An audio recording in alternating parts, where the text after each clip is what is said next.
Rain slammed against rusted roofs in Houston, hammering the streets into brown rivers. And Eddie Marshall, 67, stared blankly out his kitchen window as lightning split the sky.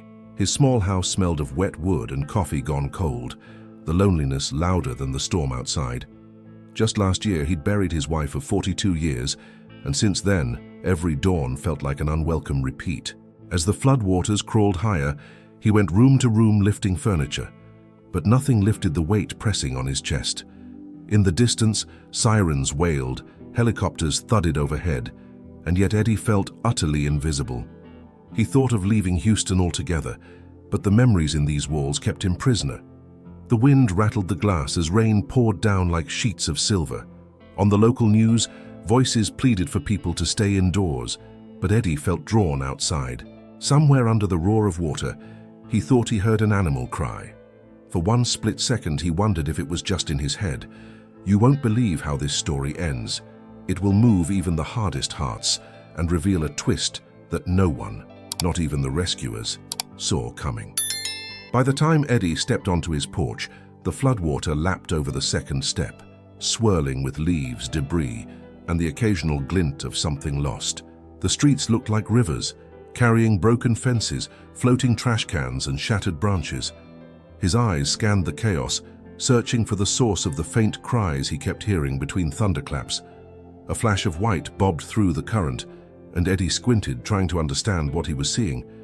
At first he thought it was a piece of cloth or plastic snagged on a branch, but then it moved with desperate purpose, paddling weakly, tiny ears flattened in terror.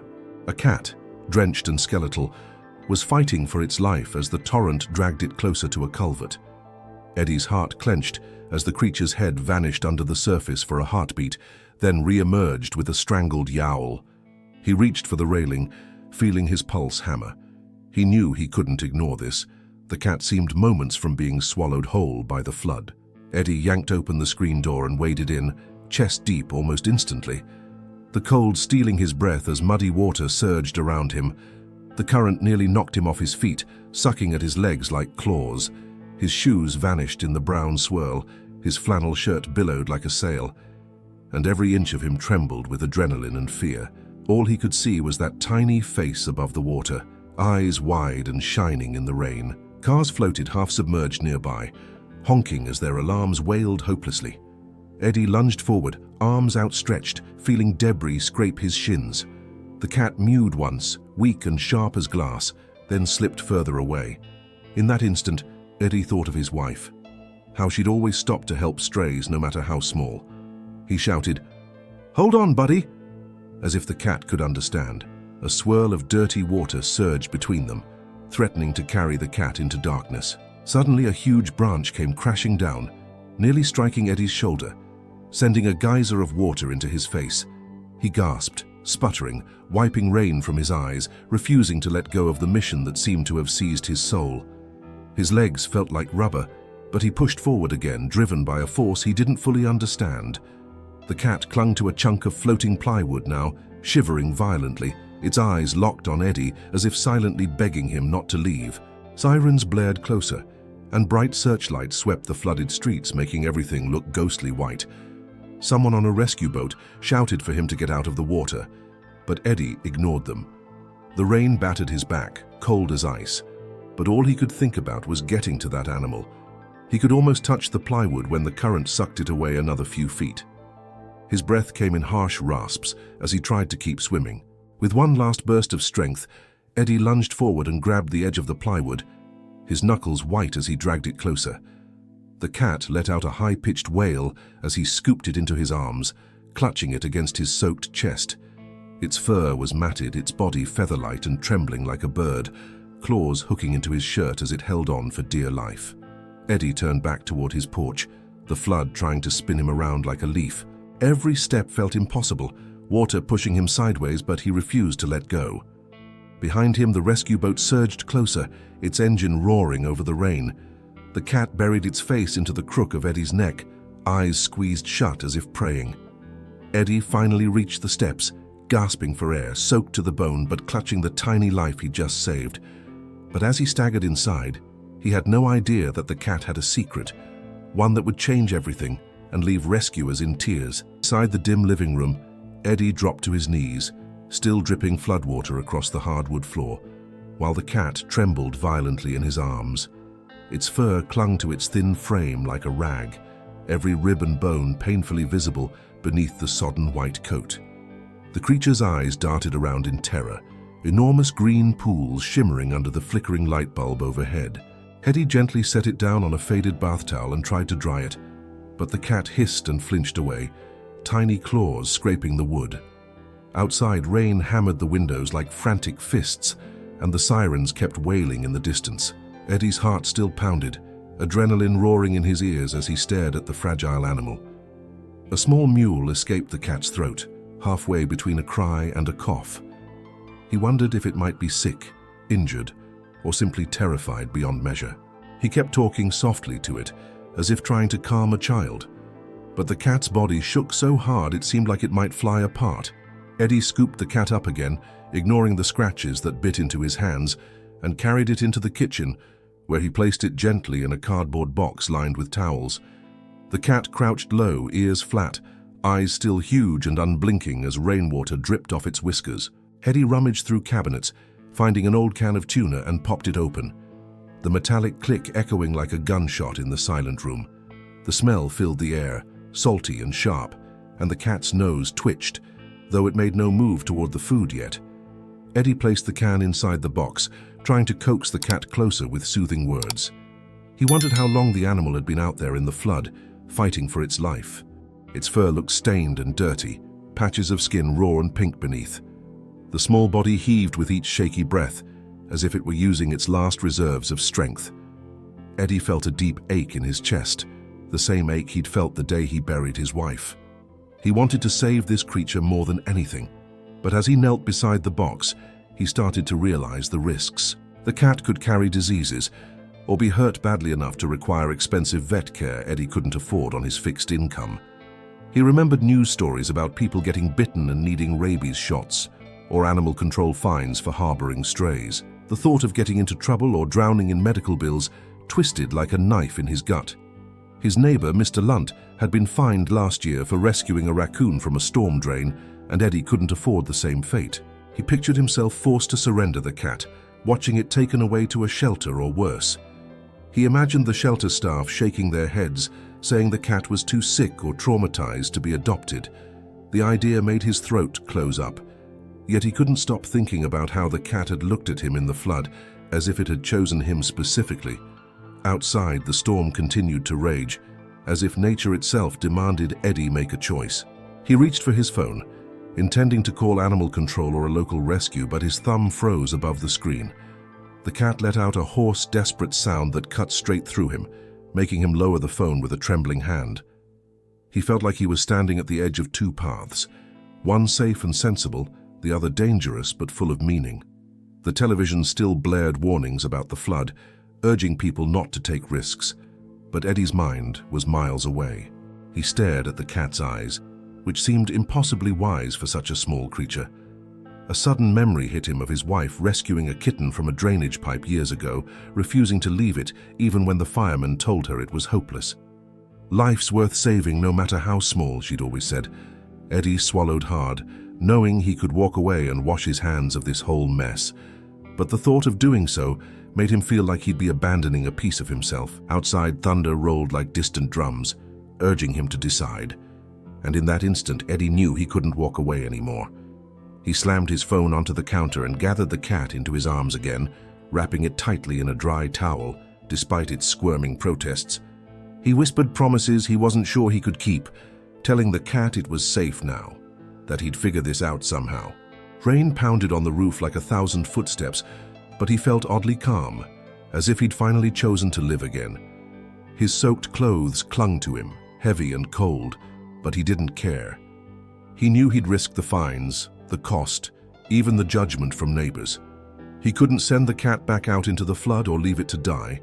The cat, exhausted, finally lay still against his chest, a faint purr vibrating beneath its fragile ribs. Eddie stared out at the roaring storm, clutching this small, shivering life. And deep inside, he felt the first flicker of something he hadn't felt in a long time: hope. The rain finally began to ease as dawn crept over Houston, painting the soaked streets in muted grey light, and Eddie paced his living room, the cat nestled inside a towel-lined laundry basket at his feet. He could see now how badly the animal was shaking, sides heaving with each ragged breath, its eyes glassy and unfocused. A thin wheeze came from its chest every time it inhaled, like a rusted hinge moving back and forth. Eddie kept murmuring softly, trying to keep the cat calm, but he knew it was beyond what a can of tuna and a towel could fix. He glanced at the battered photo of his wife on the shelf, her eyes bright with the same fierce determination he felt surging inside him. Outside, floodwaters still pooled across lawns and sidewalks, but the worst of the storm seemed over. Eddie couldn't let the cat suffer a slow death, not after fighting so hard to stay alive.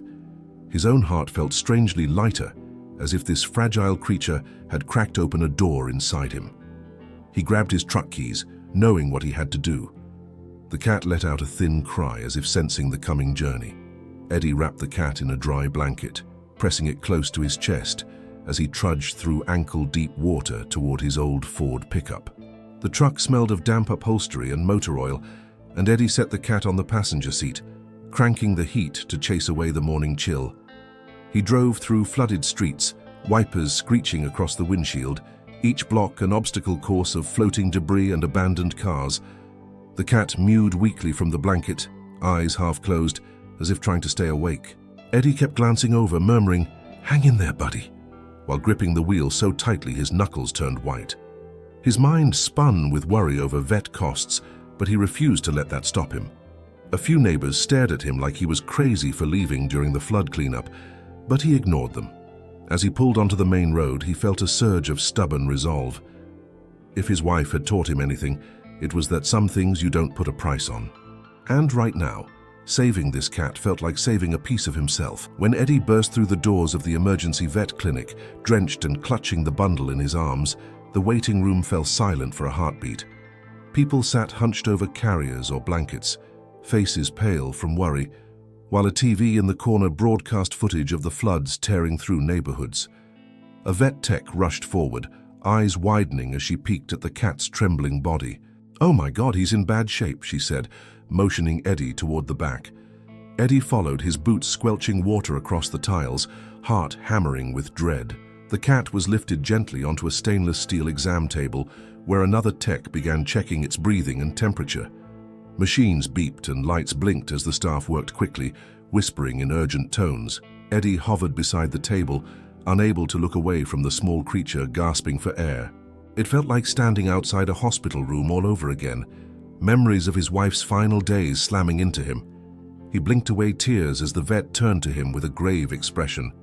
The vet explained that the cat was suffering from severe hypothermia, dehydration, and likely pneumonia, all made worse by floodwater exposure.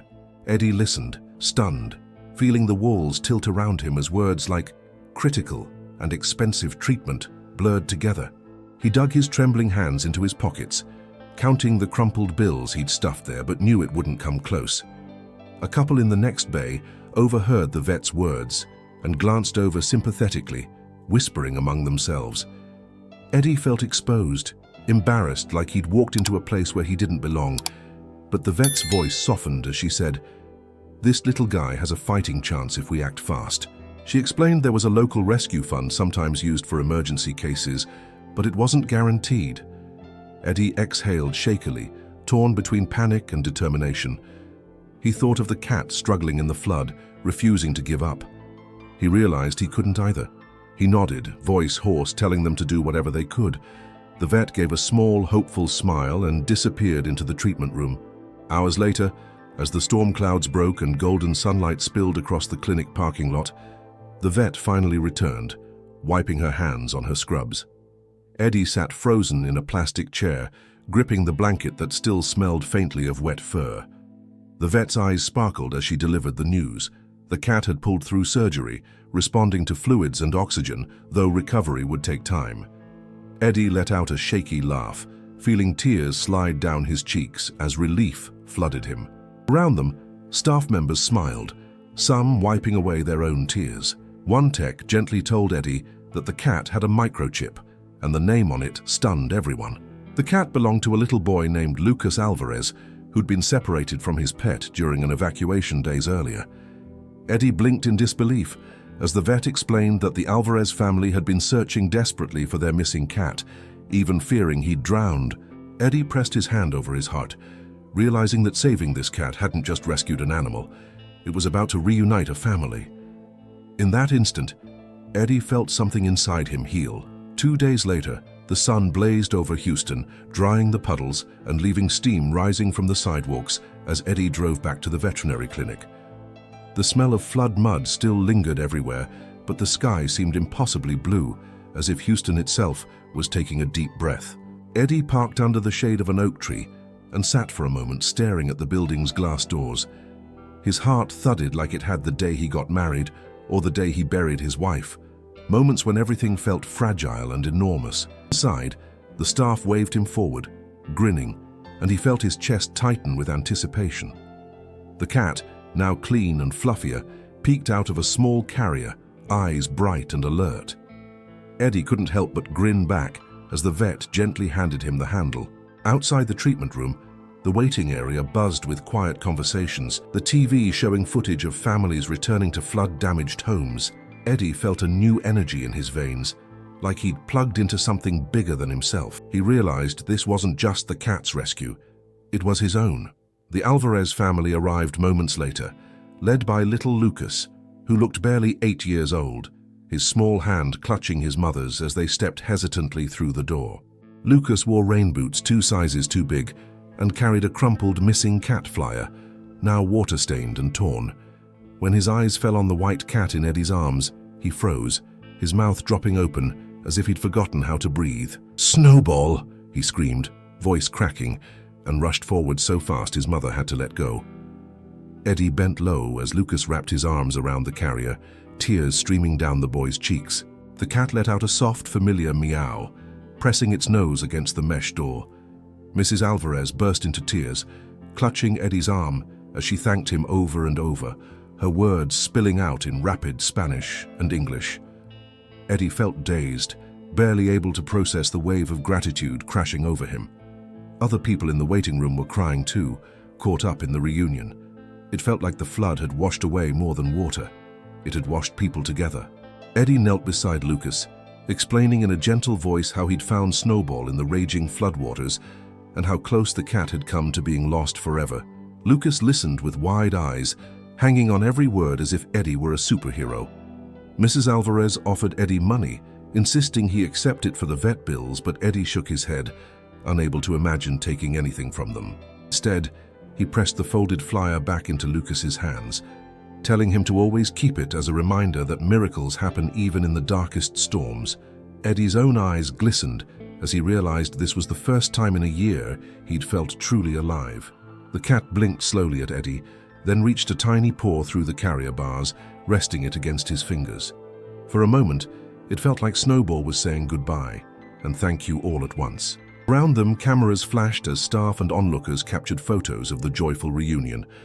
Eddie couldn't stop smiling, feeling a lightness he hadn't known since before his wife died.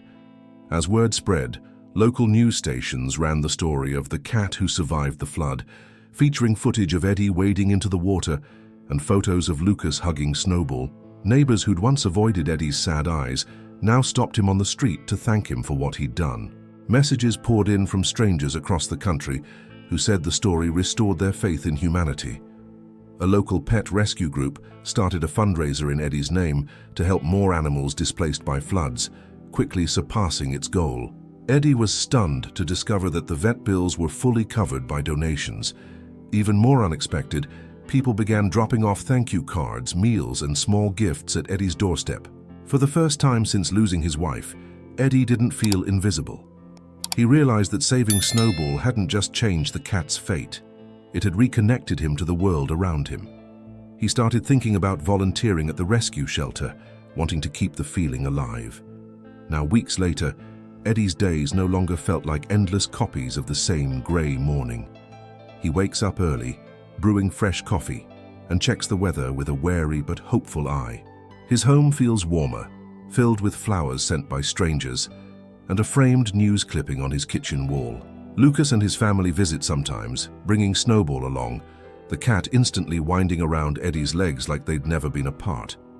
Neighbors wave from their porches, greeting Eddie by name instead of passing silently. Eddie finds himself talking again, laughing, making plans for tomorrow instead of just surviving today. In quiet moments, he thinks of his wife and knows she would have been proud. And sometimes, as sunlight filters through his window, he whispers softly, "He didn't just save a cat, he found himself." Because Eddie knows that sometimes the smallest life can rescue yours right back.